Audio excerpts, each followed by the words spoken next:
¿Qué es la realidad virtual? ¿Cuál es la tendencia que tú observas y por qué? ¿Y cuáles son los problemas y ventajas que tiene ese formato? A día de hoy hay varios términos. Está la realidad virtual, VR, está la AR y está la MR/XR. Tenías que decir tú, no, pero te puedes mover. Entonces la girabas y decían, que me puedo mover. Todo este tipo de contenido también yo creo que tiene que madurar. ¿Qué utilidades tiene la producción virtual a día de hoy?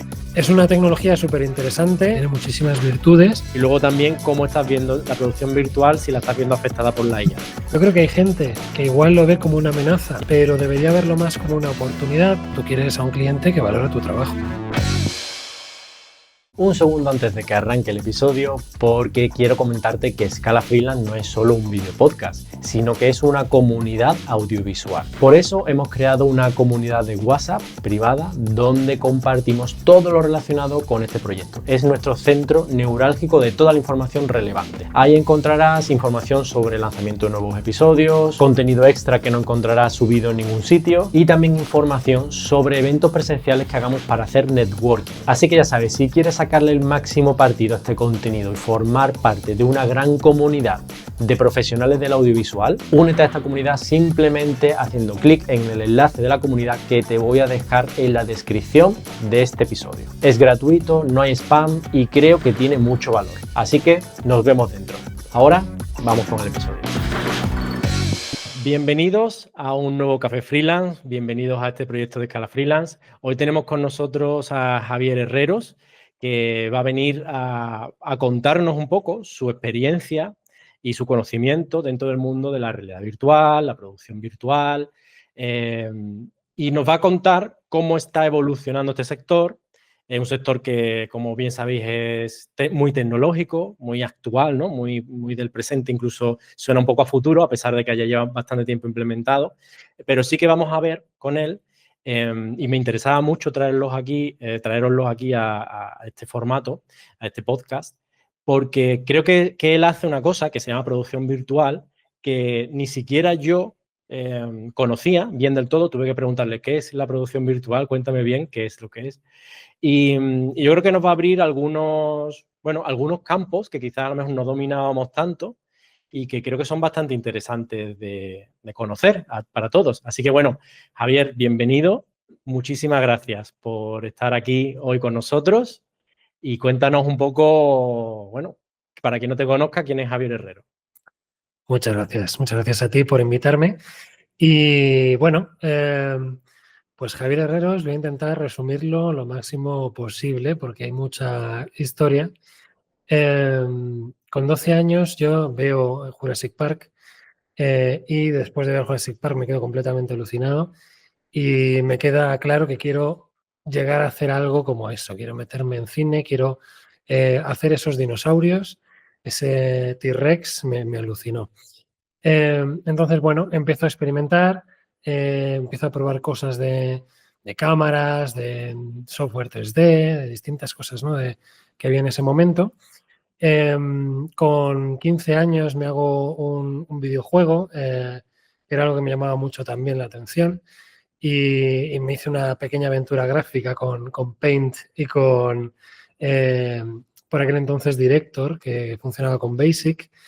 Eh, el juego este fue muy divertido, lo petó bastante entre mis colegas y ya cuando termino el colegio, que tuve un final de carrera estudiantil en ese sentido un poquito accidentada porque pues no era un grandísimo estudiante, ¿no? Yo estaba a mil historias, muy diletante, probando todo lo que se me ocurría y me costaba un poco centrarme. Pero bueno, ya termino y me toca elegir carrera y en ese momento decido pues hacer comunicación audiovisual. Y entro en comunicación audiovisual en la Francisco de Vitoria porque empezamos a mirar distintas opciones y en aquel momento la carrera era muy potente, tenía mucho equipo y estaba bien dotada, ¿no? de opciones para probar y ahí me meto. Según llego, yo sigo RQR con mi idea de hacer el dinosaurio de Jurassic Park.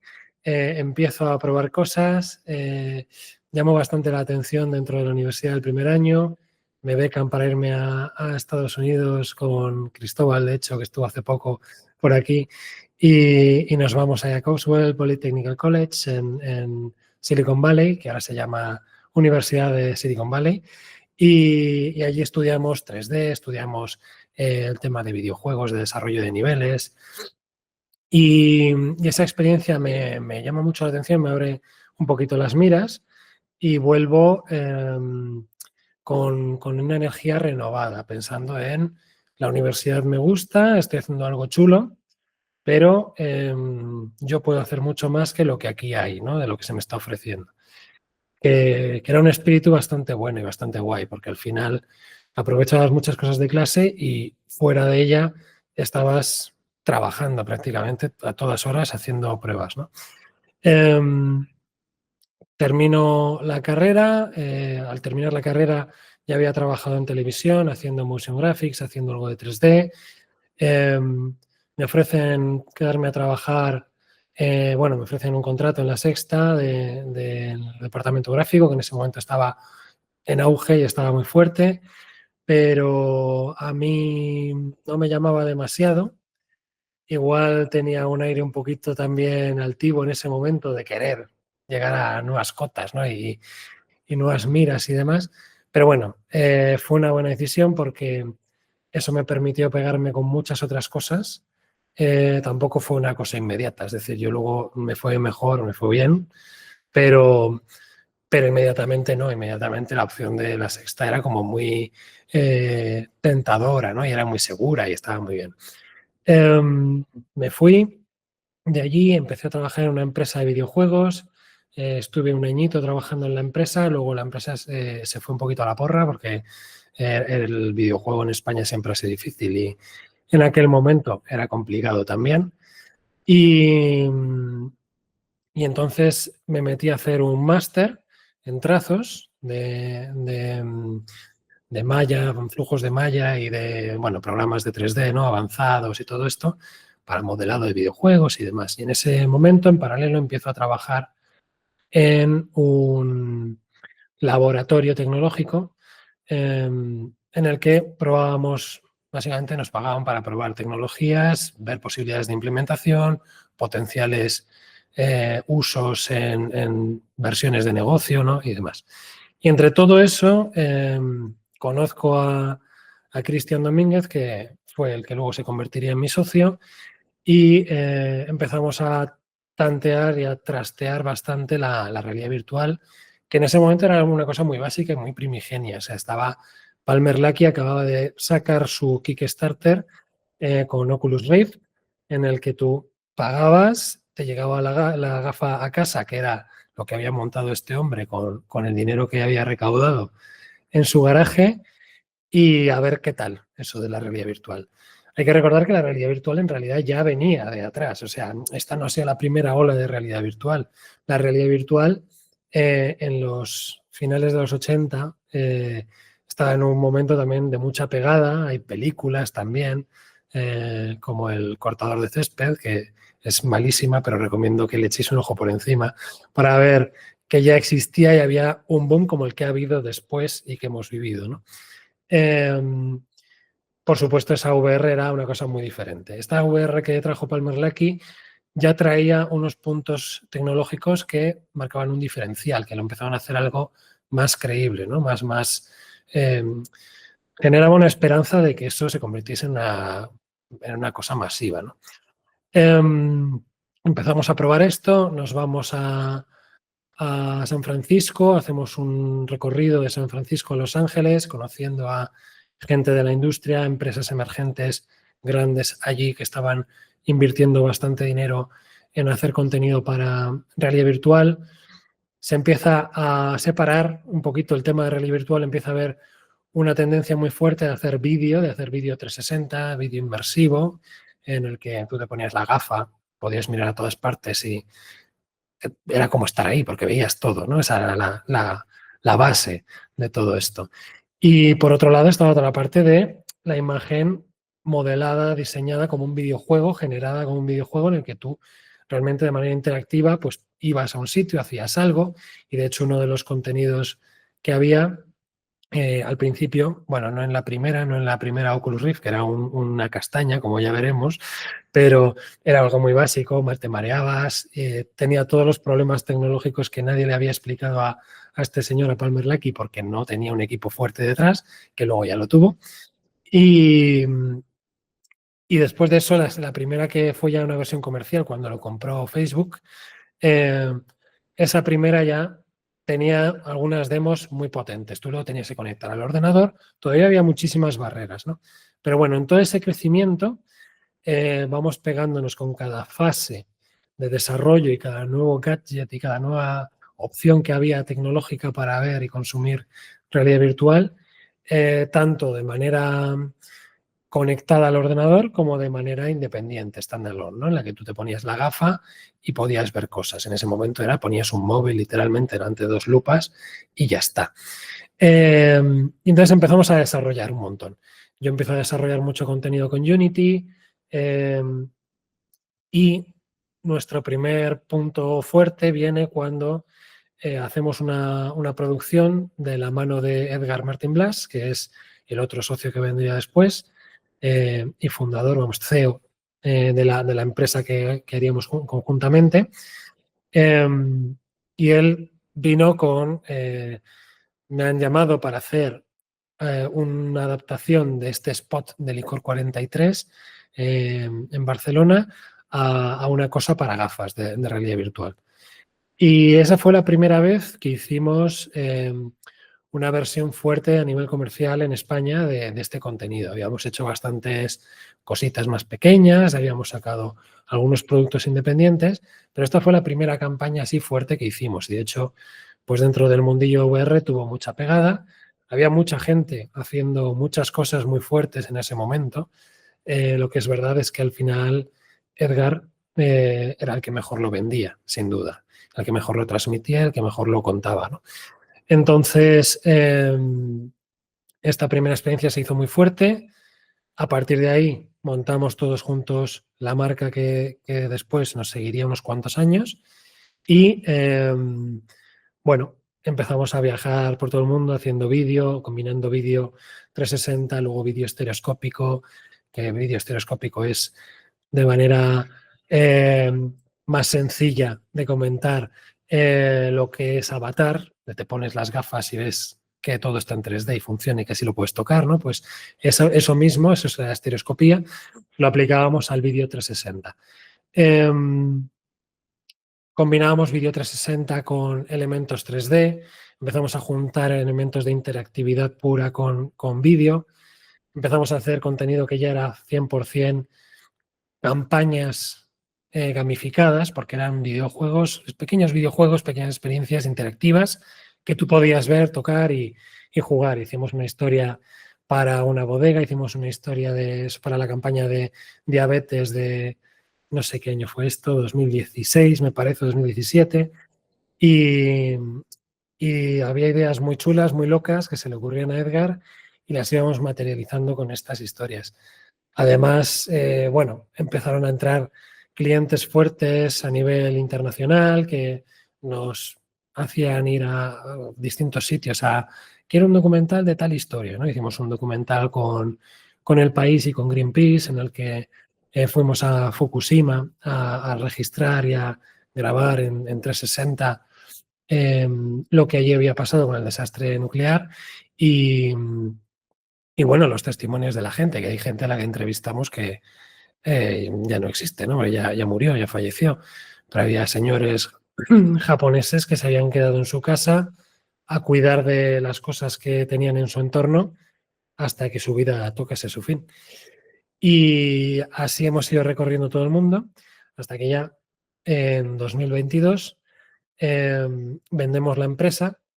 En paralelo, yo de 2017 hasta el día de hoy, 2018 hasta el día de hoy, empecé a impartir clases, doy clases en la Universidad Francisco de Vitoria, he dado clases en UTAD, he dado clases en distintos sitios y en 2022 vendemos la empresa, viene una época un poquito de relativa paz y ya para en 2023, camino 2024, la paz se hacía pesada y, y este ánimo de movernos nos llevó a buscar otro proyecto, ¿no? Y en ese punto es cuando entra la producción virtual.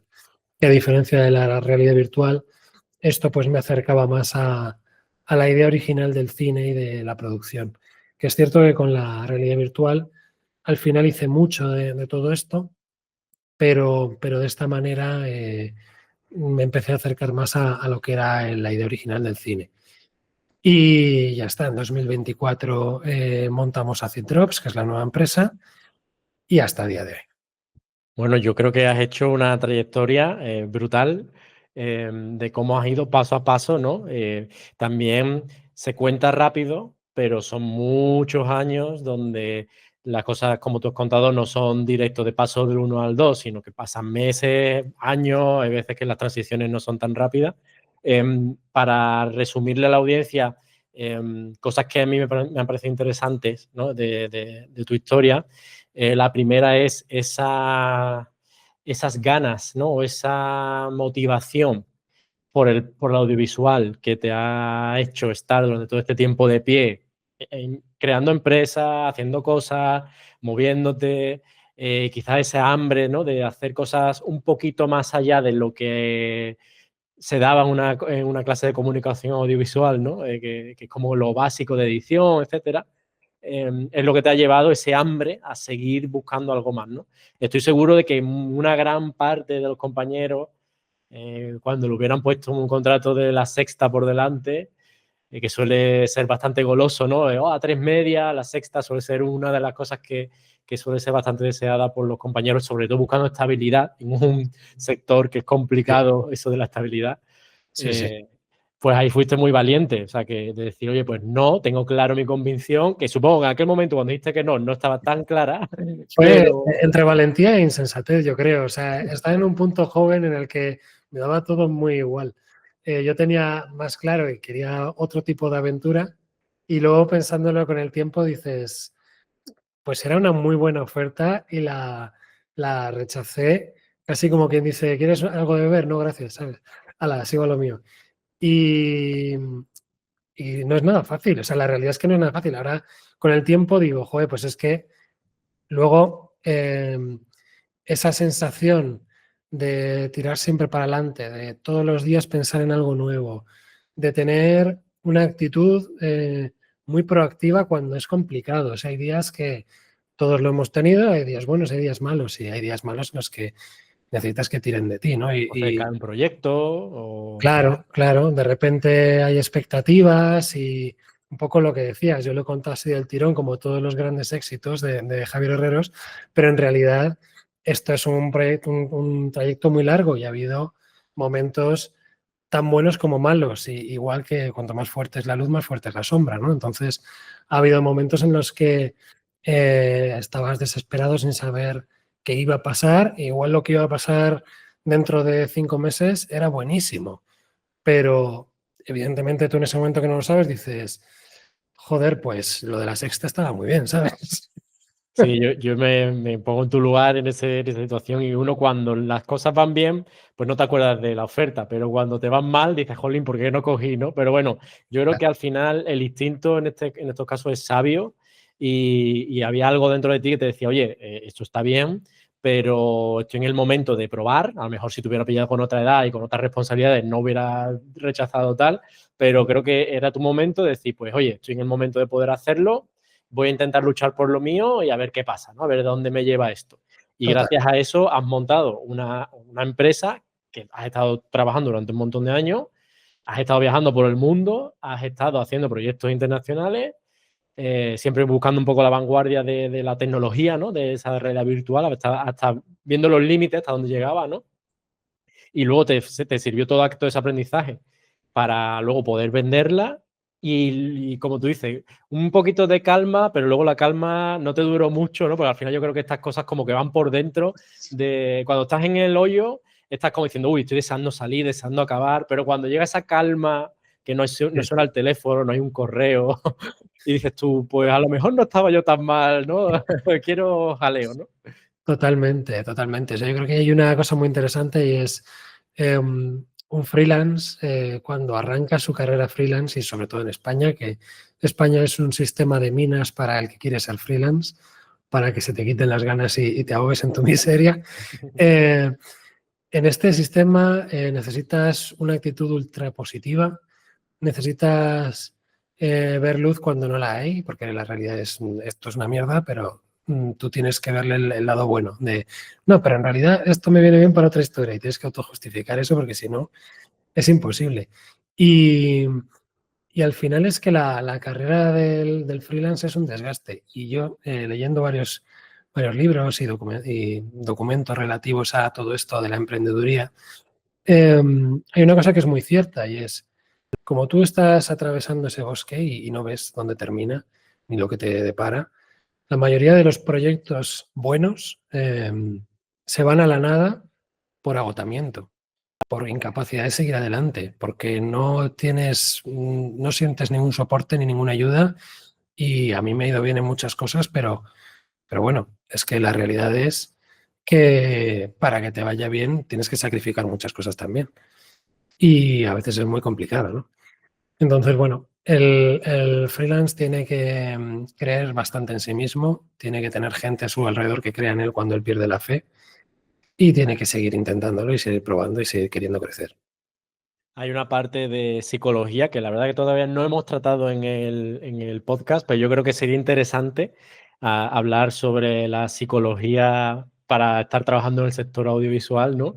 Que muchas veces creo que tienes que trabajar la parte mental y personal y tener los cimientos muy fuertes para que cuando vengan vientos huracanados seas capaz de seguir adelante, porque yo creo que una de las cosas que prácticamente a casi todos los que estamos trabajando en el sector nos cumple es el decir, en los malos momentos he seguido adelante, no sé por qué, había algo dentro de mí que me decía sigue y he persistido mientras una gran parte ha caído, ¿no? Ha dicho pues me voy a otra cosa, lo dejo hasta aquí, ¿no?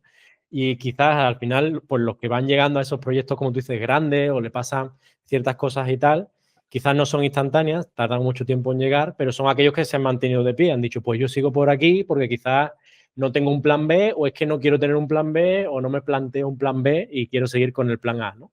Y bueno, al final yo creo que para seguir con ese plan A necesitas una fuerza mental y psicológica y prepararte y todo eso bastante fuerte. Y bueno, creo que eso es un tema aparte de lo que nos atañe hoy, pero sí que creo que estaría bien darle profundidad a alguno de estos episodios porque creo que tiene mucha tela que cortar ahí.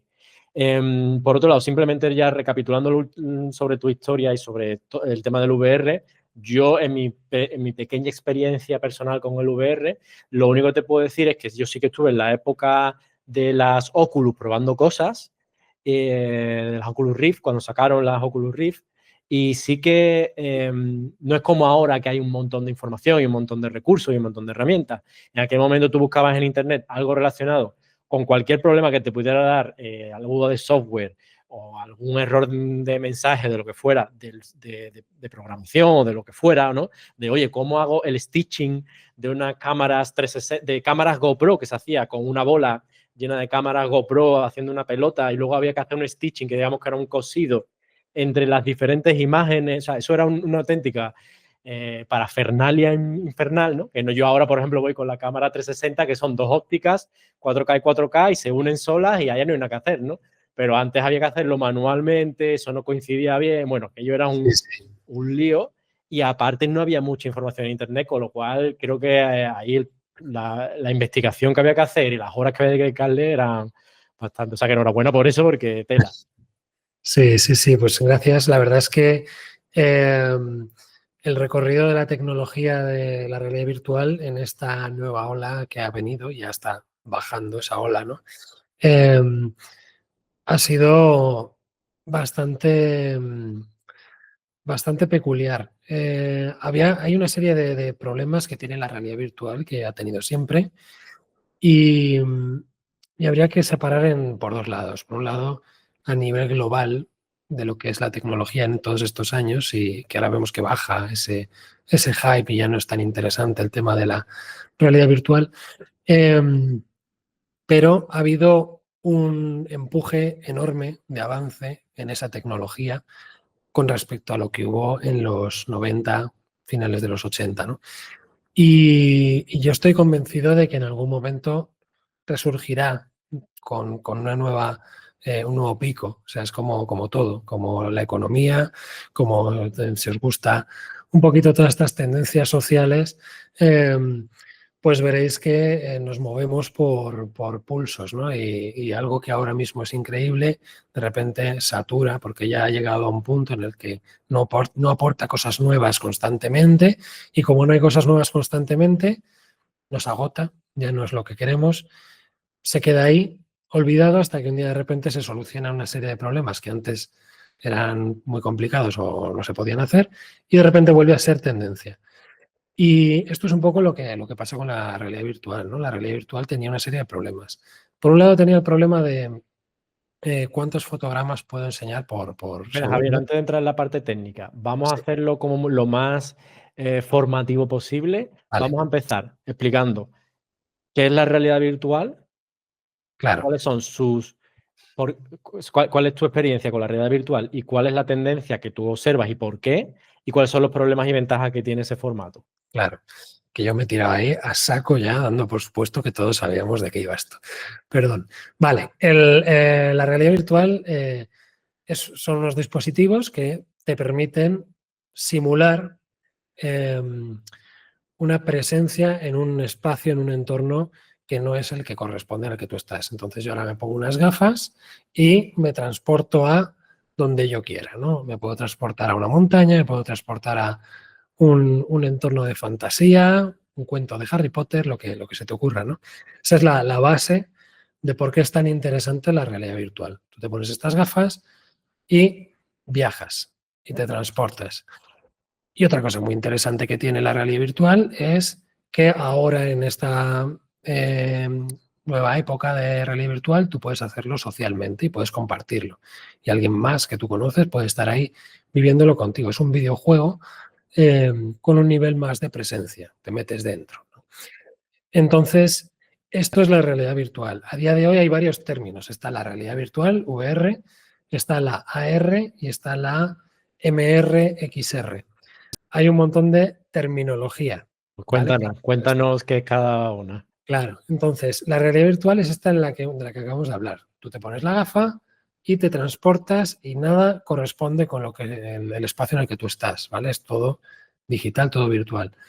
Luego tenemos la realidad aumentada. La realidad aumentada es cuando sobre cosas que estamos viendo aparece algo de información añadida. Entonces, eso se puede hacer con el móvil. El caso más evidente sería el Pokémon Go, en el que tú podías jugar y ver a un Pokémon en el sitio en el que tú estuvieses de la calle, ¿no? Eh, pero tú puedes desde ponerte unas gafitas o ponerte con el móvil apuntando a una zona y a través de la cámara ves una imagen superpuesta en tu entorno. Yo vería Amazon, por ejemplo, ya te permite sus productos ponerlos en tu casa, por ejemplo, eso. para ver el tamaño de una televisión o lo que quieras. Y de hecho ese es uno de los mejores ejemplos de realidad aumentada aplicada. Que de hecho, depende del dispositivo, puede sumar un punto más. ¿Qué pasa cuando sumamos un punto más a esta realidad aumentada? Que el elemento que tenemos virtualizado, que se está materializando en nuestro entorno real, se integra. Es decir, si aparece alguien y cruza por delante, realmente vemos que cruza por delante, no es una pegatina, ¿vale? Hasta este punto, la realidad aumentada es pegatinas que ponemos sobre nuestra imagen. La realidad extendida, la realidad mixta, es cuando además el dispositivo reconoce los elementos que hay en el entorno y dice, vale, pues si estás poniendo una butaca en tu salón, la quieres ver detrás de esta mesa que estoy viendo ahora con el móvil. Yo apunto con el móvil, veo que hay una mesa delante de mí y detrás de esa mesa está la butaca que voy a comprar en Amazon o el objeto que sea, ¿no? Entonces, cuando hay esa integración, de repente la luz cuadra con el objeto y hay una serie de elementos añadidos para que sea más creíble. Y eso es la realidad mixta, ¿vale? Eso es lo que llaman ahora mixed reality, que convive bastante con realidad extendida. Hay matices, pero convive bastante. Es el mismo, casi el mismo término, ¿vale? Y Tenemos estas tres cajas, ¿no? Realidad tenemos las virtual, tres cajas, realidad aumentada y realidad mixta, ¿no? tal cual. Eso es. Ok. Eso es. Entonces, todo el Vamos primer a boom, realidad virtual. Cuéntanos. claro, todo el primer boom de realidad virtual, que vino con muchísimas cosas tecnológicas que estaba contando, que son importantes y relativas a cómo, en qué estado está la tecnología y hacia dónde debería de ir, ¿no? Eh, pero esto empieza en 2014 con Palmer Luckey, que es este señor, sacando en Kickstarter, plataforma de crowdfunding, su idea de lo que debería ser un dispositivo de realidad virtual y termina, podríamos decir, con ese entre comillas, termina con 2023 diciendo Mark Zuckerberg en una presentación que va a sacar el metaverso, que va a ser increíble y que vamos a disfrutar todos en un año de un mundo completamente virtualizado, ¿no? Entonces aquí aparece la palabra tan denostada de metaverso que se destruye bastante el nombre, pero realmente la palabra metaverso surge de una novela de Neil Stephenson que se llama Snow Crash, que es una fumada de novela. Si a alguien le gusta la ciencia ficción, se lo recomiendo. Pero ahí aparece por primera vez este concepto que describe algo parecido a lo que sería la realidad virtual, ¿no? Y ya a ese concepto se suman muchas cosas que estaban en auge en ese momento. Se suma las criptomonedas, se suman los NFTs, se suma como un conglomerado de tecnologías que sonaban a futuro, que individualmente analizándolas son muy potentes, pero la realidad es que se convirtió en una manera de intentar engañar y sacar rápidamente dinero por muchísima gente, ¿no? Entonces, ese mal utilizo o un mal empleo de la tecnología que terminó destruyendo la palabra y todo lo que había asociado a la palabra. ¿Cuál es el problema? Que el inicio del cómo se había asociado esa palabra también era Mark Zuckerberg diciendo metaverso y hablando de su metaverso, ¿no? Entonces, al pasar el año, Zuckerberg promete algo parecido a lo que se vendió en la película de Spielberg de Ready Player One, basada en un libro mucho más interesante a mi punto de vista que la película. Y la gente esperaba eso, esperaba poder meterse en un mundo que fuese alucinante. Y entonces empezaron los memes. Empezó la gente a reírse a carcajadas de lo que era la realidad versus la expectativa.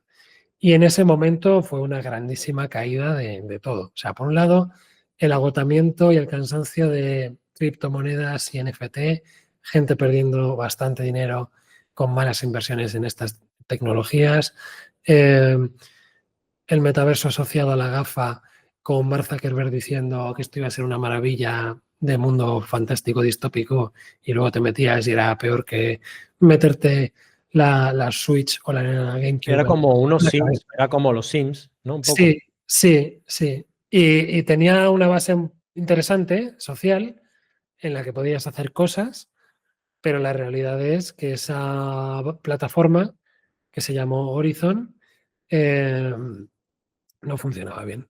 No funcionaba bien y ha sido un gran lastre para, bueno, entonces Facebook, ahora Meta, que ha ido reinventándose y buscando nuevas maneras.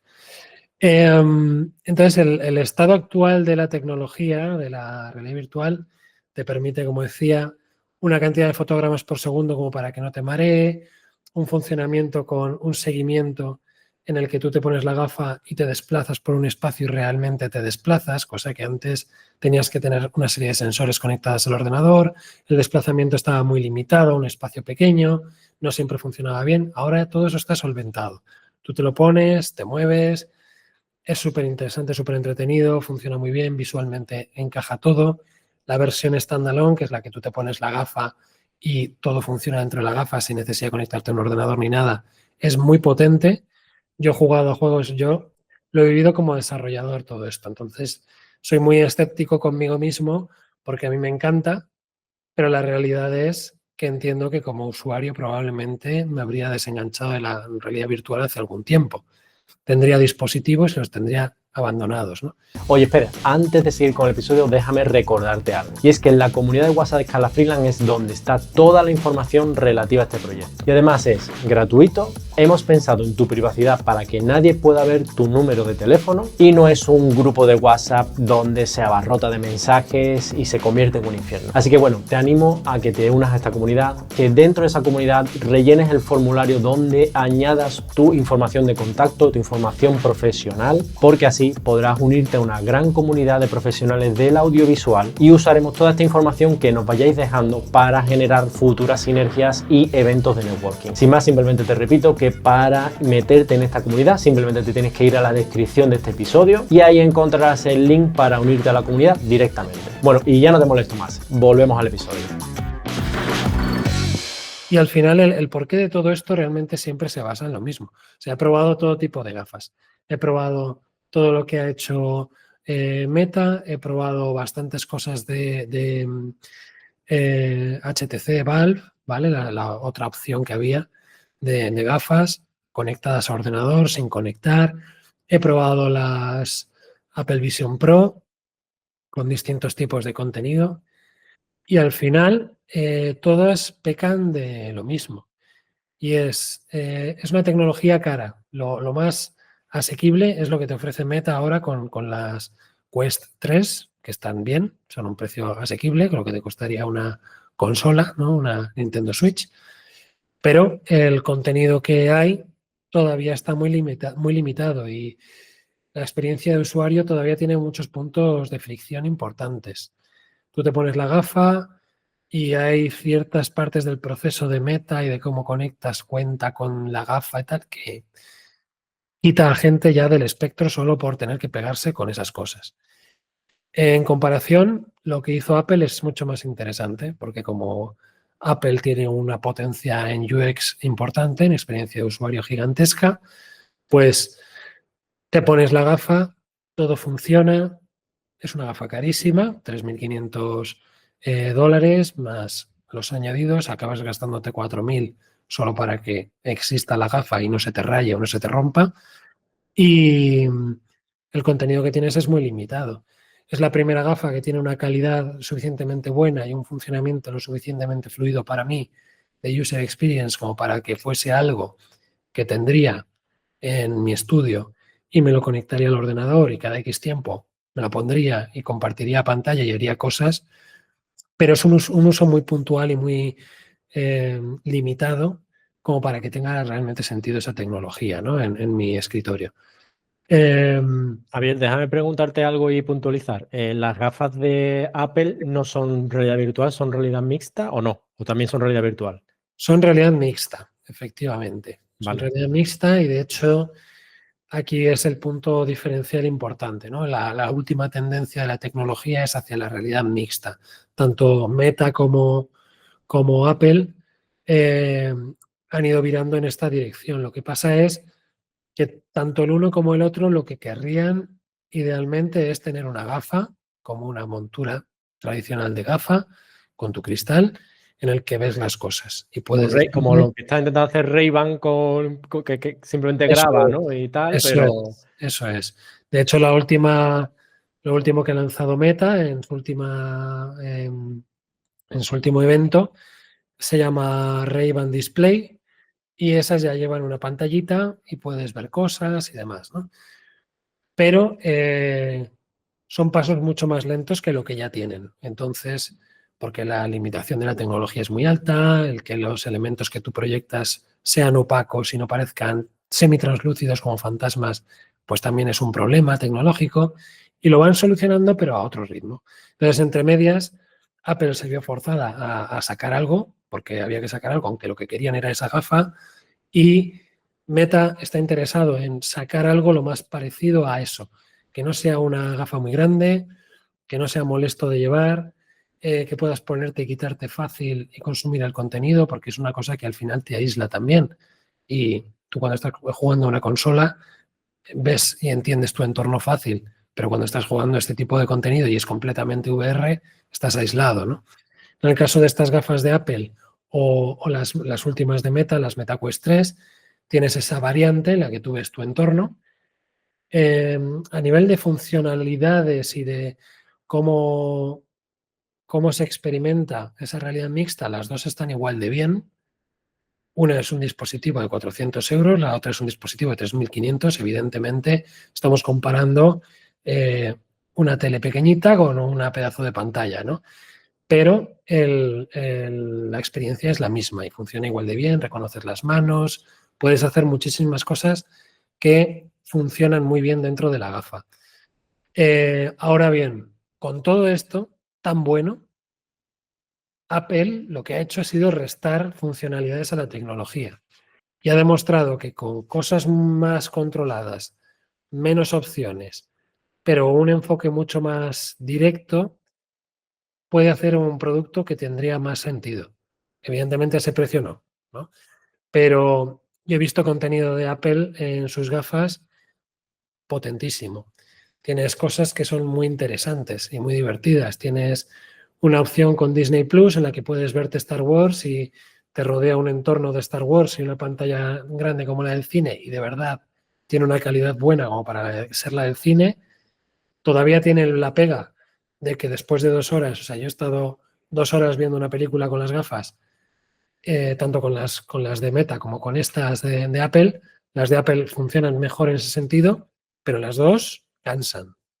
Y las dos estoy con una cosa aquí y acabo en verano, es imposible, ¿vale? En verano te tienes que poner 2 ventiladores para Porque poder estás estar haciendo sudando algo ahí. por aquí.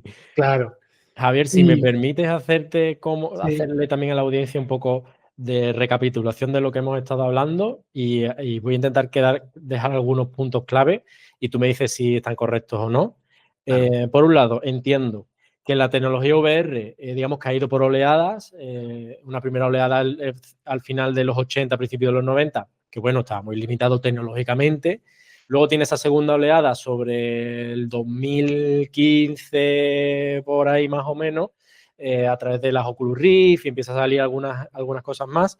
Y obviamente la tecnología ha evolucionado hasta el día de hoy, donde estamos intentando llegar a lo que tú dices, a un punto donde el dispositivo cada vez sea menos invasivo, ¿no? Y la experiencia de usuario sea pues lo más sencilla e intuitiva. Y ahí, por supuesto, están compitiendo dos grandes compañías, como puede ser Meta y Apple, por intentar llegar a tener ese producto que consiga por fin atrapar a la masa, ¿no? De decir, oye, esto es para todo el mundo y que todo el mundo disfrute de una tecnología que en 2015 creo que se proponía como que iba a ser la tecnología definitiva en la cual a partir de entonces todo el contenido se iba a consumir de esa manera, y esa era un poco la expectativa y la propuesta, ¿no?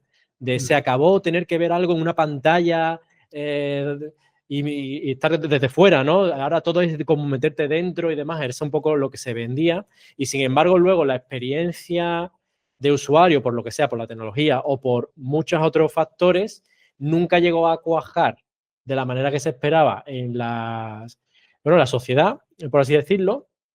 Y yo creo que también ha quedado un poco relegada esa realidad virtual a experiencias, experiencias pues para usuarios. Por ejemplo, pues eso, un museo, algún tipo de experiencia virtual de llevar a una persona a un sitio y que de repente tenga una experiencia inmersiva en alguna localización, ¿no?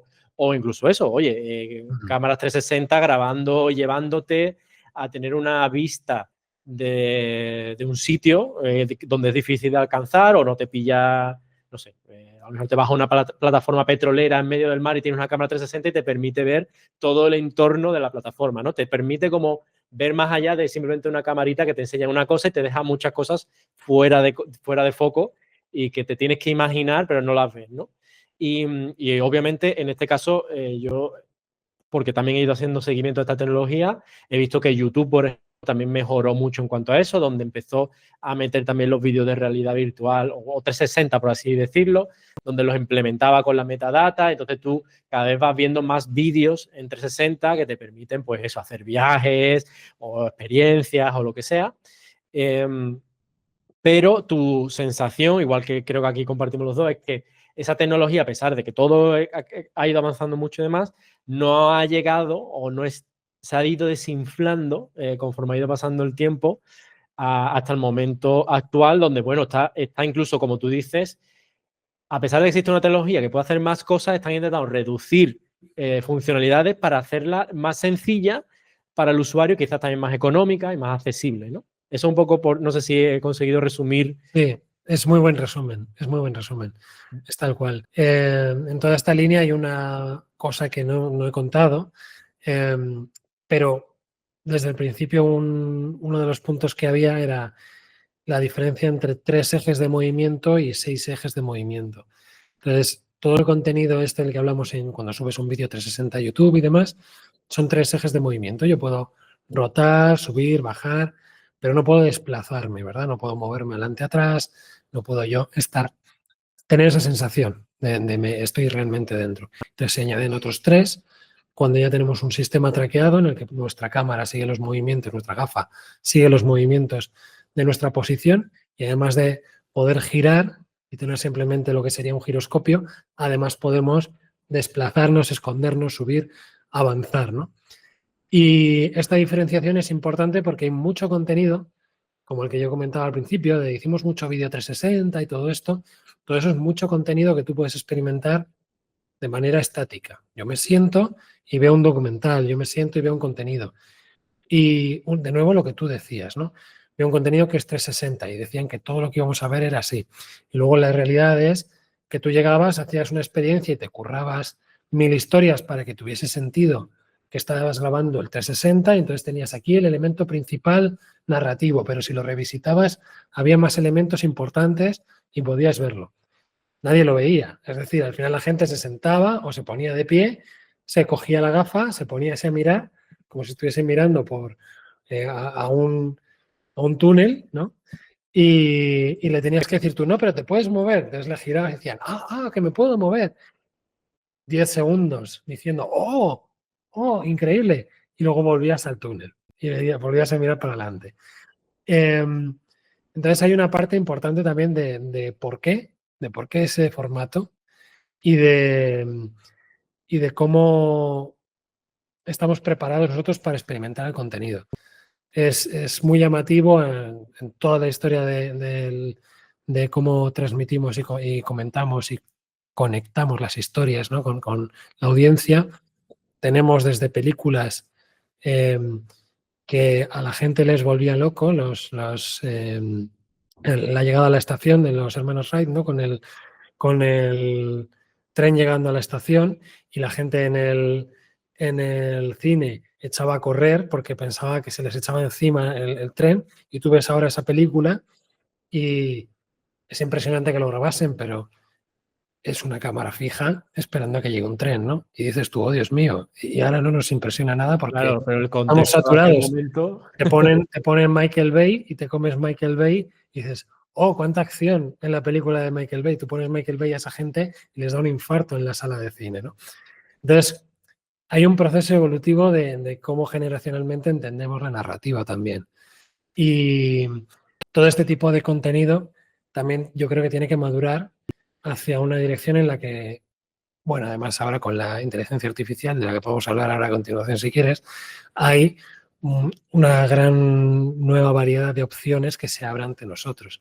Pero al final cuando tú visitas un entorno en 360, está bien porque tienes esa sensación de inmersión y no hay distracciones alrededor, pero no tienes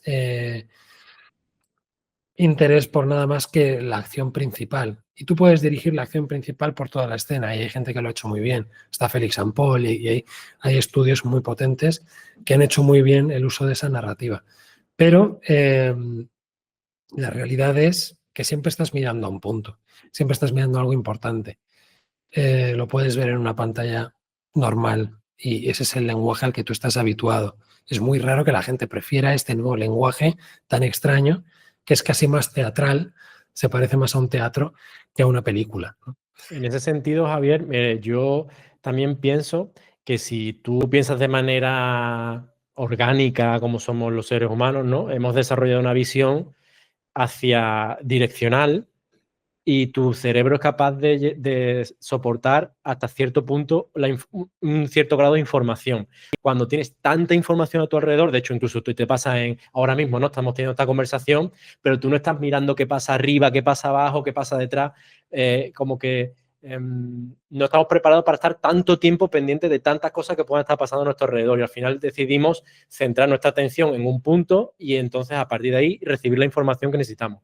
Y creo que por eso este formato, a pesar de que tecnológicamente y visualmente es muy potente y en determinados casos creo que, como te decía, yo he hecho experiencias inmersivas en un museo y de repente pues estás en un museo con una esfera y la gente lo flipa, ¿no? Pero el tiempo de experiencia es 5 minutos y luego se vuelve entonces la persona tiene 5 minutos de un montón de información, lo flipa y a otra cosa donde puede volver a centrar su energía, ¿no?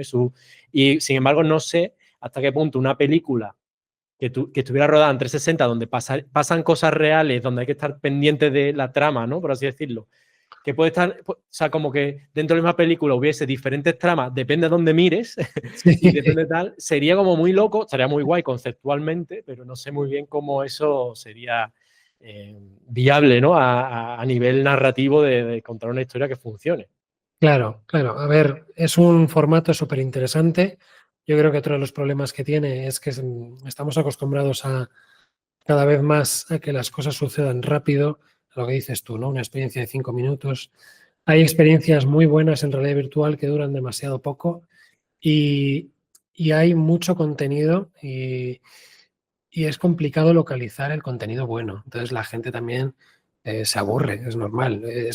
Si es complicado, si tengo que hacer un esfuerzo, meterme aquí, ponerme a buscar, o sea, pierdo más tiempo en que todo funcione, ponerme, encontrar lo que quiero y cuando ya lo tengo, me quito la gafa porque ya llevo una hora usando esto y no O estoy... se te está acabando la batería de la gafa. Claro, claro, se acaba la batería de la gafa, mil historias, ¿no? Entonces, hay muchas limitaciones, como digo, sobre todo de experiencia de usuario. Si la experiencia de usuario estuviese mucho más pulida, es lo que decías tú con la, con la cámara 360. Al principio, pues incluso nos imprimíamos nuestros rigs de cámara para que todo funcionase con el stitching que más favorecía lo que íbamos a hacer. Ahora tienes una cámara que te lo hace todo en uno y te lo hace mucho mejor que lo que pudiésemos hacer en ese momento, ¿no? Pues al final todo acaba llegando y todo acaba encontrando el pulir esa experiencia de usuario. La gente que lo hace, o sea, lo bueno es que hay mucha pasta invertida y la gente que lo hace tiene muy claro las cosas que hay que arreglar. Acabará pasando, acabará pasando. Y es bueno, desde mi punto de vista, es bueno que haya un relajo con la realidad virtual y que la gente lo tenga aparcado. Porque cuando te olvidas de algún tiempo y sacan algo de verdad diferencial, te sorprende otra vez. Si estuviésemos constantemente con novedades buenísimas, eh, las Quest 3 versus lo que teníamos hace unos años, incluso las Quest 1, que las tengo ahí también, ha habido unos cambios brutales y unos avances que son geniales, pero no los notamos tanto. Porque dices, vale, pero me compro esta gafa nueva y ¿qué es lo que voy a ver? ¿Qué es lo que voy a hacer con ella? ¿No? Ahí es donde está el mayor punto de fricción. Pero bueno, Una cosa, ahora más o menos hemos estado hablando de VR, o sea, de realidad virtual, realidad mixta, hemos estado hablando de tecnología. Tengo muchísimas ganas de decirte, de preguntarte, esa misma ola de hype no está pasando con la IA, pero antes de eso, quiero que hablemos y que me digas tu respuesta si piensas que está pasando lo mismo o no, o es una cosa diferente. Quiero que hablemos de producción virtual, porque sé que es una cosa que tú estás haciendo actualmente, tu empresa está centrada en eso. Quiero que nos cuentes a todos qué es la producción virtual y qué utilidades tiene la producción virtual a día de hoy. pues mira, la producción virtual, que a mí me parece una cosa maravillosa, tiene su origen cuando, bueno, llevaba tiempo haciéndose, pero tiene su origen de boom mediático cuando un loco que se llama Jon Favreau, que le conoceréis por películas como Iron Man, director de películas de Iron Man y el que hace de Happy, el ayudante de Tony Stark, este señor, que es un tío muy listo, empieza a buscar formas de poder previsualizar fácilmente todos los efectos que están llevando a cabo con todas esas producciones que son costosísimos y que dan millones de vueltas una vez que hemos terminado de rodar. Hemos rodado en un plató, todo verde, y ahora hay que hacer los efectos. No encaja con la visión del director, hay que darle mil vueltas y es dinero todo el rato. Y entonces empieza a probar cosas. Y en este proceso de probar cosas entra la herramienta de videojuegos, el motor de videojuegos, Unreal Engine, que empieza a coger mucha fuerza gracias al lanzamiento de Fortnite. Sobre todo se empieza a hacer muy viral. Antes de eso ya era fuerte, pero en ese momento despega lo bestia y la gente conoce Unreal Engine y sabe lo que es. Y en este punto empieza a crecer con mucha fuerza para hacer contenido de renderizado en tiempo real a una calidad que empieza a ser bastante buena. Unreal Engine, para la audiencia que a lo mejor no controle mucho, es un motor de creación de videojuegos. Tal cual, eso es. Una herramienta súper extensa en la que hay gente que sabe mucho de Unreal Engine y solo sabe de una parte concreta, y aún queda muchísimo por explorar de esa herramienta, porque hay muchísima gente metida con todo el dinero que han podido invertir. Cada vez hay más opciones, ¿no? Y crece por meses. Y con esta herramienta lo que de repente sucede es que empieza a poder visualizar efectos y entornos de manera que combina lo virtual con lo real. Y los primeros test que empieza a hacer son lo que se llama in-camera VFX, es decir, tiene un monitor que simula la cámara. De hecho, al principio iban sin cámara siquiera, era solamente el monitor haciendo este seguimiento del espacio, igual que hacen las gafas de realidad virtual, se mueve y se mueve la cámara virtual, y la diferencia que tiene es que cuando le añade la cámara puede ver la imagen que tiene en cámara sobre un fondo verde, y en tiempo real le está quitando el verde y le está poniendo el fondo que va a ser. Entonces puede ver proporciones, puede entender cómo se distribuye el espacio y puede tomar muchas decisiones en rodaje. O sea, por aclarar un poco, estamos hablando de efectos visuales digitales, ¿no? Digamos que la producción virtual se refiere a la implementación de efectos visuales digitales en rodaje, en este caso, ¿no? Estamos enfocándola ahí.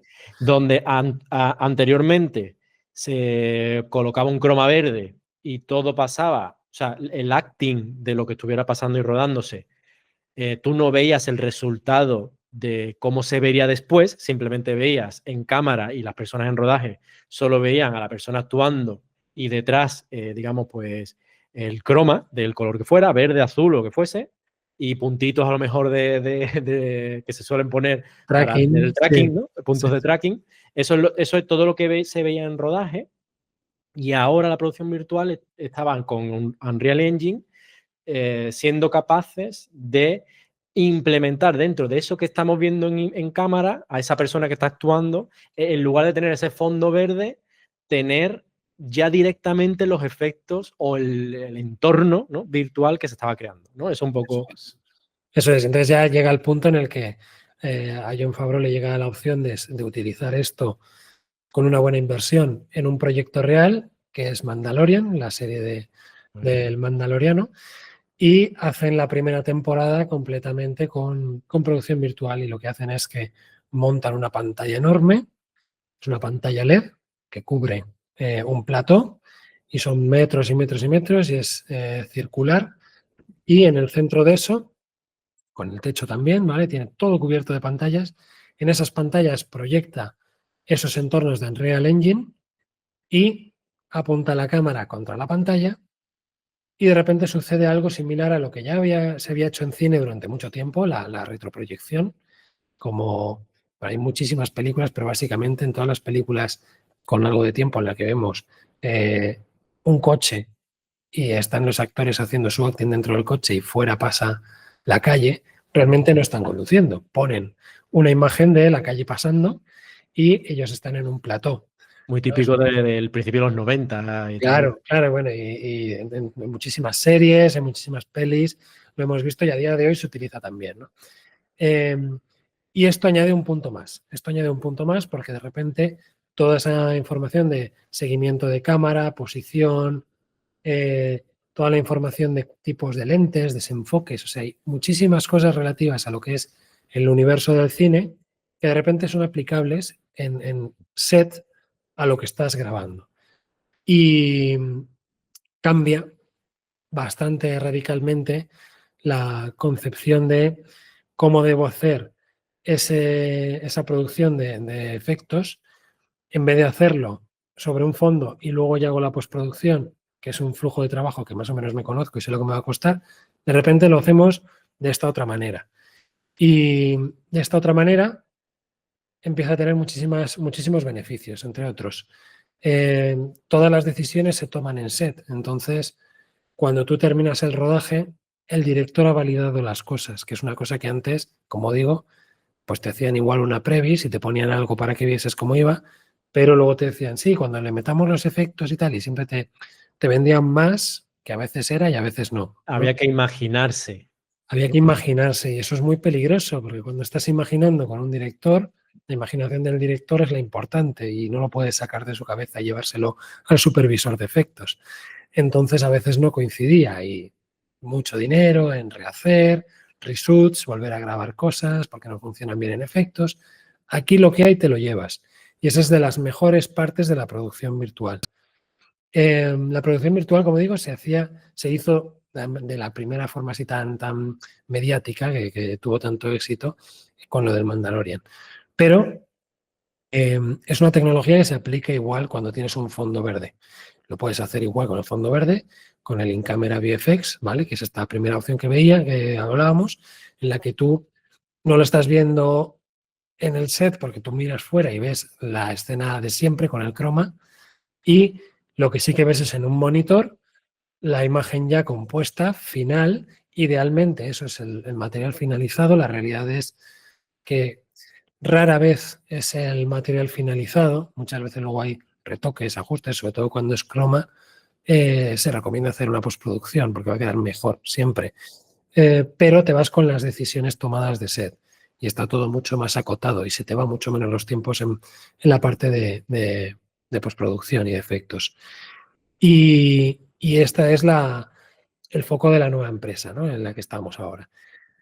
Nosotros estamos ahora ayudando, yo me junté con gente que es muy buena en Unreal, entonces combinamos la parte de mi expertise de cine, de audiovisual, de cámaras, de tecnología, de todo lo que envuelve esos sets de rodaje con todo lo que ofrece Unreal y cómo debe ponerse a disposición de la gente que no tiene ni idea de Unreal, porque Unreal es un motor de videojuegos.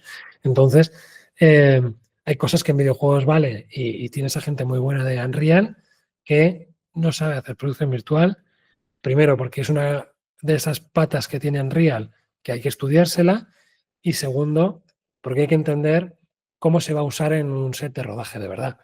Y como son mundos tan distintos, necesitas que venga alguien y te diga, no, no, esto necesito que sea de esta manera porque si no, no va a funcionar, ¿no? Claro, yo ahí veo que en cuanto a producción virtual, la diferencia que tiene con videojuegos es que en videojuegos, trabajando en Unreal, estás construyendo todo el mundo. Lo tienes tú en Unreal, o sea, ahí tienes todo el mundo y lo estás haciendo tú todo. Sin embargo, cuando estás haciendo producción virtual, tienes que ser consciente de que lo que estás haciendo forma parte de Claro. un mundo real, o sea, forma parte del mundo, no es todo el mundo en sí, y tienes que hacerlo según el contexto, la narrativa. Es que ahí tienes que tener en cuenta narrativa audiovisual, por el color que le vas a meter, el tipo de efecto que vas a... la rapidez del plano. El tema del color, el tema de la fotografía es súper importante. Hay gente con la que hablamos que dice, bueno, pero hay entornos de Unreal que son una pasada. Descárgate uno de esos y lo metemos aquí en producción virtual y dices, bueno, a ver, estás metiendo hectáreas de terreno para un plano que es un trozo con árboles.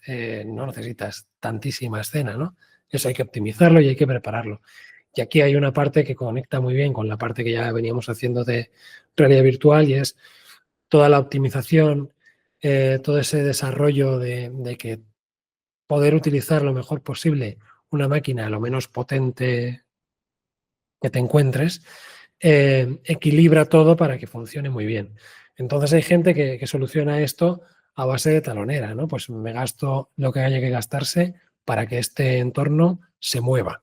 Vale, pues te compras miles de euros en GPUs y en tarjetas gráficas y lo acabas moviendo. Pero incluso en esas, si lo optimizas es mejor, pues lo vas a ver bien y encima va a funcionar mucho mejor de lo que está funcionándote. Todo lo que sea tener una complicación técnica de capas técnicas son probabilidades de que te falle cualquier tipo Claro, de cosas y configuraciones e historias. claro, claro. Entonces, bueno, Es una tecnología súper interesante. El tema de grabar contra una pantalla tiene también sus inconvenientes, pero tiene muchísimas virtudes.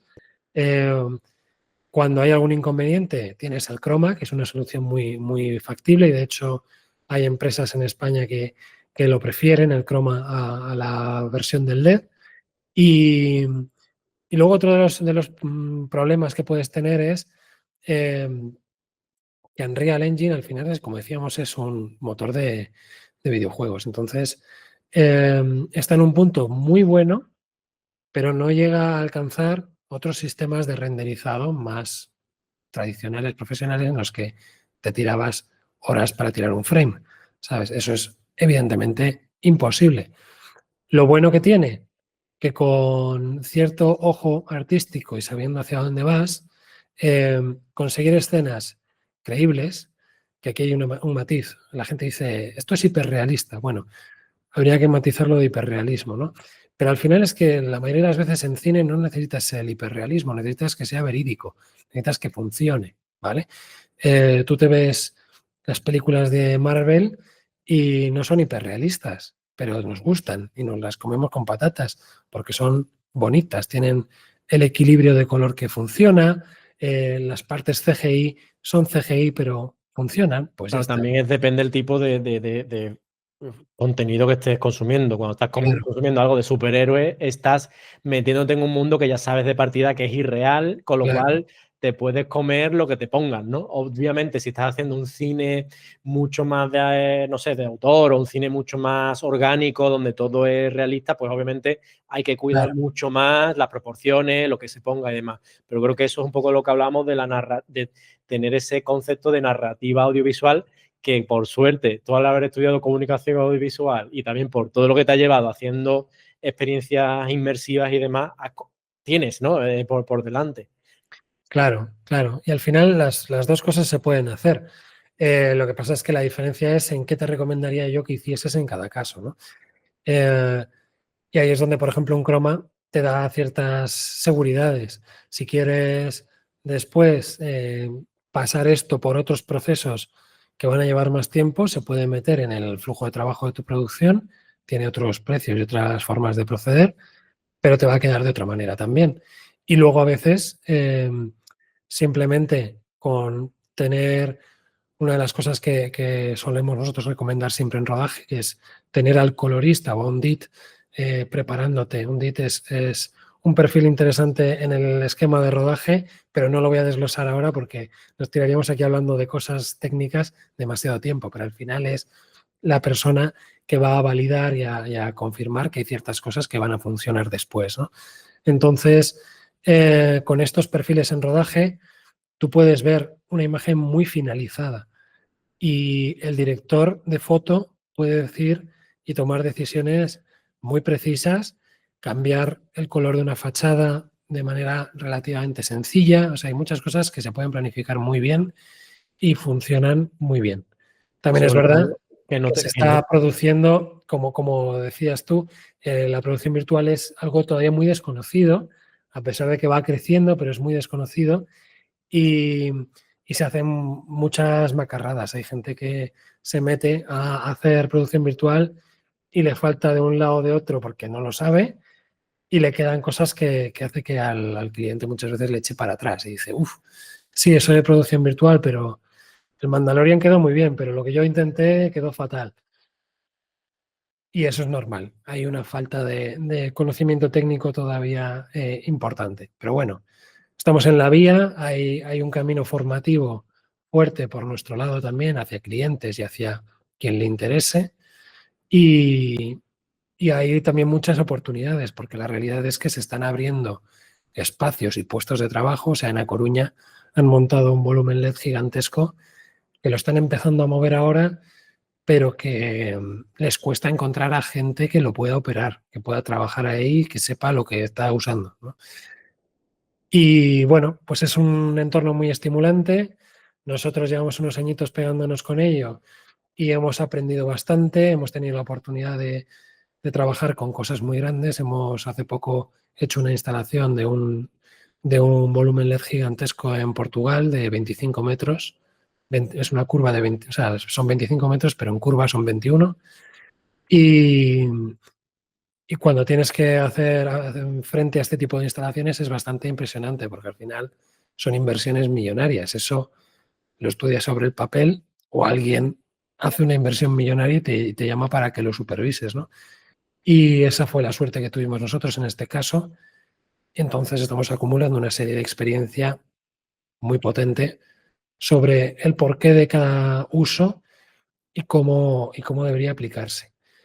Pero vamos, a modo de resumen, la producción virtual es súper interesante para hacer un montón de sets controlados de climatología, de momento de luz.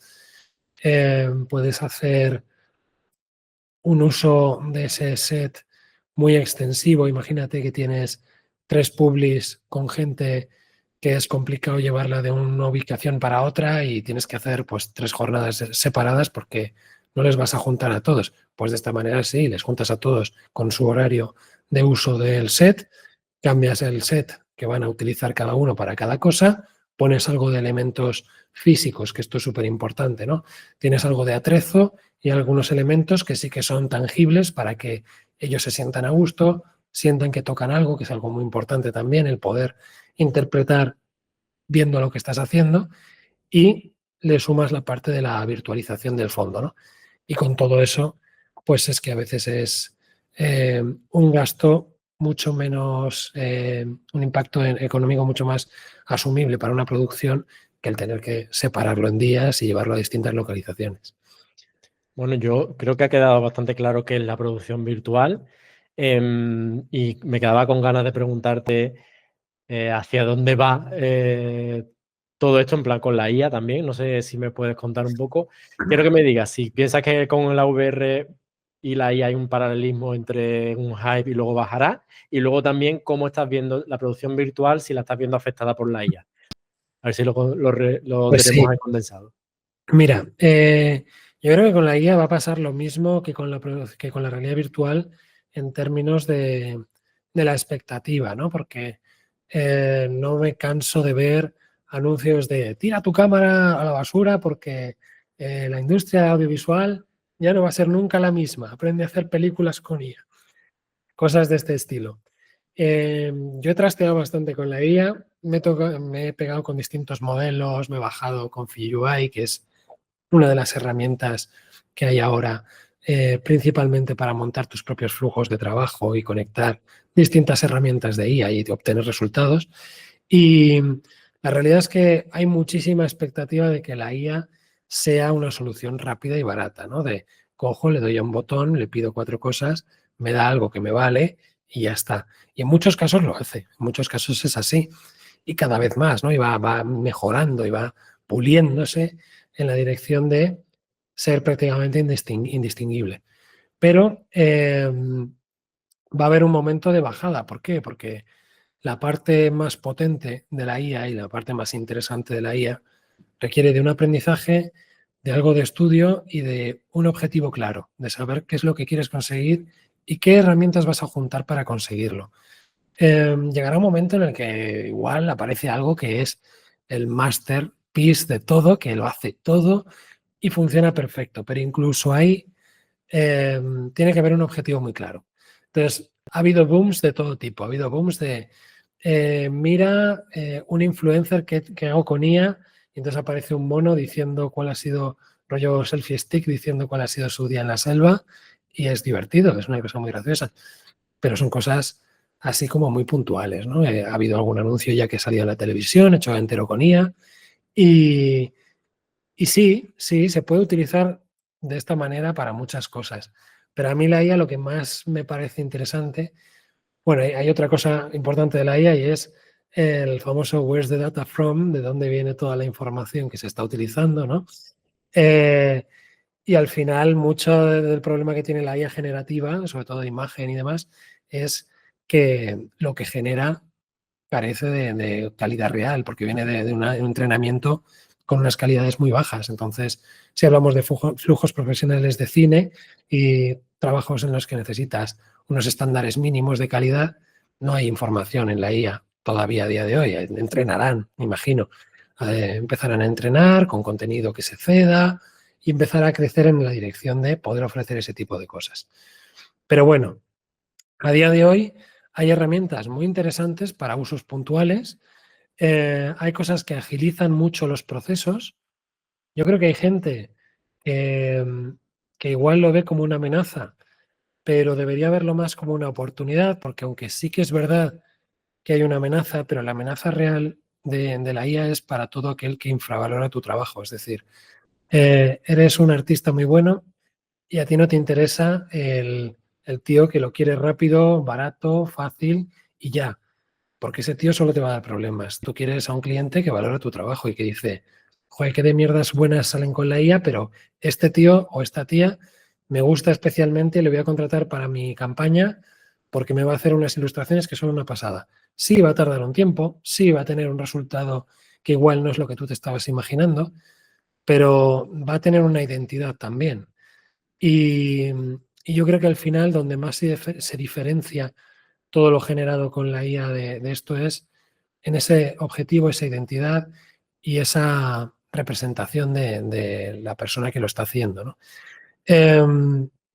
Dicho todo esto, hay herramientas muy interesantes, hay cosas súper interesantes que se están haciendo con IA, o sea, no sé si conocéis lo de los factores Yamanaka, pero los factores Yamanaka, que es una historia completamente off topic, es un Nobel de Medicina que lo ganó en 2012 con una cosa que sobre el papel era muy interesante, pero que en la práctica era prácticamente imposible de llevar a nada. Y gracias a un modelo de IA que se entrenó con todo su estudio, ese modelo mejoró lo que había generado este hombre y a día de hoy los factores Yamanaka se han podido empezar a probar y es un estudio científico que básicamente lo que hace es que reprograma células para convertirlo en una versión célula madre de tu organismo que regenera y rejuvenece tejido a unos niveles increíbles. Eso tiene unas implicaciones médicas que nos pueden hacer vivir mucho mejor a nuestras generaciones venideras, ¿no? Entonces, hay aplicaciones de la IA que son una maravilla y que son increíbles. En nuestra industria son un bombazo porque hay un bombazo para mal, porque hay mucha gente que quiere las cosas rápido ya, lo más baratas posible, es algo efímero, me da igual. Y bueno, pues está bien, está bien. Hay una separación y es lo que te decía, al final hay mucha gente que va a utilizar y aprovechar esto mientras que dure el hype de ahora me vale, pero tú a día de hoy ves contenido generado con IA generativa de hace un año y sabes perfectamente que es IA. Igual en el momento te sorprendió, pero a día de hoy sabes perfectamente que es IA. Y yo creo que al final, en nuestro proceso de descubrimiento, acabamos identificando los factores que hacen que algo sea IA. Estamos en un punto ya que rozamos el límite, ¿no? Yo he visto y he generado cosas de vídeo que dices, es que engaño a quien quiera. O sea, saco un vídeo de esto con un contexto adecuado, sin avisar de que es IA, y esto es la guerra de los mundos. La gente se tira por los balcones, sale corriendo, nos invaden los extraterrestres, ¿no? Tiene un peligro real y llega a un punto de ser inconfundible que también es muy potente. Pero hay una parte de interpretación de los actores, hay una parte de funcionamiento visual que todavía la IA, es que la IA es una máquina, es una herramienta, ¿no? Tienes que definirla tú mucho. Y hay muchas cosas para las que está bien, conceptualizas rápido, generas ideas, planteas cosas nuevas y te da nuevas ideas y agiliza tu proceso un montón. Yo que soy programador hobbyist, ¿no? Que en tiempos libres hago mis aplicaciones y demás con Python, con C# y distintos lenguajes. Antes todo esto lo hacía con mucha documentación. Yo no estudié nada de programación, entonces documentándome, buscando cosas en Internet. Ahora con ChatGPT aprendes un montón. Problema que tiene ChatGPT, si yo he hecho hacer el experimento de un tema que sepáis mucho, hablad con ChatGPT y veréis cómo enseguida alucina, enseguida empieza a añadir cosas que no son del todo ciertas. Entonces, es un arma de doble filo. Cuanto más novedosa es la información, menos entrenamiento tiene y más tiende al error. Por eso al final es muy importante el tener ese criterio de yo sé hacerlo, pero a lo mejor te uso como herramienta para potenciarme, pero sé, tengo la base para saber si lo que me estás diciendo no tiene nada que ver con lo que me pones, ¿no? O estás en la dirección correcta. Claro. Javier, antes de cerrar la charla, que me está pareciendo súper interesante, creo que hemos abarcado todo lo posible, tanto realidad virtual, realidad aumentada, realidad mixta, producción virtual, creo que todos estos conceptos que muchas veces se entremezclan entre unos y otros, que te suenan, pero no sabes muy bien qué es, creo que hoy han quedado definidas para la audiencia. Está demostradísima la experiencia que tiene en el campo y todo, por todo lo que has pasado. Y en esta parte de IA final, creo que nos queda claro que al final, más o menos entre todos los compañeros llegamos como a las mismas conclusiones de está muy bien, está genial, obviamente da miedo cuando llega y ese primer impacto dices, ostras, pues quizá, pero la reflexión que tú has hecho es la misma reflexión que hemos tenido con otros compañeros aquí. El cliente que no valoraba tu trabajo tampoco, quizás ese cliente sí que tire por una cosa totalmente generativa y le da igual, pero porque quizás su objetivo no es que audiovisualmente eso sea bonito, sino tiene otro tipo de objetivo que va por otro lado. Pero cuando estamos hablando ya de algo más curado, ¿no? Algo como un poco un cine, un documental, una cosa que realmente buscamos comunicar más allá de simplemente generar contenido, sino que hay una sensibilidad detrás, ahí yo creo que sí que se busca ese lado humano de lo que tú decías, ¿no? De oye, es que a mí a lo mejor me vienen con una idea, pero yo le digo, oye, y a lo mejor vamos a hacerlo con croma por esto, por esto, por esto y por esto. Y porque te lo voy a hacer de esta manera y te voy a proponer esto. Ah, vale, claro, eso solo lo puede hacer, eso una IA no te lo va a hacer, porque no conoce el contexto, no conoce el proyecto, no conoce el briefing, no tiene una reunión. O sea, son un montón de cosas que te ha llevado a ti con tu experiencia a decirle, no vamos a hacerlo con una pantalla, lo vamos a hacer con un croma, ¿no? Y además, como breve inciso, si llega el momento en el que una máquina hace eso, muy bien, pero habría que plantearnos hacia dónde vamos como sociedad y como seres humanos, ¿no? Porque esto es una cosa que en Japón se hace y Japón hay cosas en las que avanza mucho más lento precisamente por el respeto a las generaciones que hay. Y aquí hay generaciones que igual no entienden bien ciertos avances tecnológicos, pero se les respeta porque han precedido y han montado todo aquello sobre lo que tú ahora te asientas. Entonces, a mí hay cosas de la sociedad japonesa que me llaman mucho la atención y en este caso yo creo que en Occidente nos pasa. Avanzamos a toda velocidad y queremos siempre lo más bestia, lo más nuevo, lo más rápido, lo más fácil, lo más barato y llega un punto en el que dices, al final buscas reemplazarte por una máquina, nos acabamos convirtiendo en menos espectadores, lo decía Elon Musk también, ¿no? Hay que hacer un salario universal porque hay muchísimos trabajos que van a desaparecer y la gente tiene que dedicarse a vivir, ¿no? Pues bueno, es interesante ese planteamiento, pero hay muchas cosas que nos mueven como ser humano. A mí me mueve por las mañanas ahora que me enfrento hoy y tengo un reto nuevo de entrar en un plató que no he visto nunca y hacerlo funcionar.